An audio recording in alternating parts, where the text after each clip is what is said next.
এবং সহিহ মুসলিমের হাদিসে নবী করিম সাল্লাল্লাহু আলাইহি সাল্লাম হিজামা সম্পর্কে বলেছেন, তোমরা যত পদ্ধতিতে ট্রিটমেন্ট গ্রহণ করে থাকো এর মধ্যে থেকে হিজামা একটা উত্তম পদ্ধতির চিকিৎসা।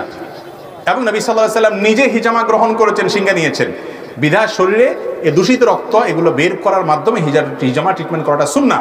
এবং আমি ব্যক্তিগতভাবে অনেক মানুষকে চিনি যাদের শরীরে বিষ ব্যথা নানা রকমের অসুবিধা হতো, এদেরকে হিজামা করার পরামর্শ দিয়েছি, হিজামা করেছেন, তারা সুস্থ হয়েছেন। এবং আর অনেক মানুষ আমার জানাশোনা আছে আলহামদুলিল্লাহ। এমনটা আমাদের জিন্দা করা দরকার এবং এটা সুন্নাত, হাদিস দ্বারা সুসাব্যস্ত হয়েছে, বহু হাদিসে বর্ণিত হয়েছে।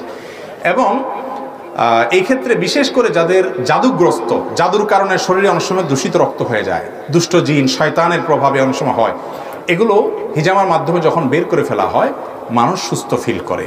এবং এ জাতীয় অদৃশ্য যে সমস্যাগুলো বিশেষ করে হয় দুষ্ট জিনের তরফ থেকে, এগুলোর ক্ষেত্রে হিজামা, সেহের বা জাদুর ক্ষেত্রে, ব্ল্যাক ম্যাজিকের ক্ষেত্রে হিজামা অনেক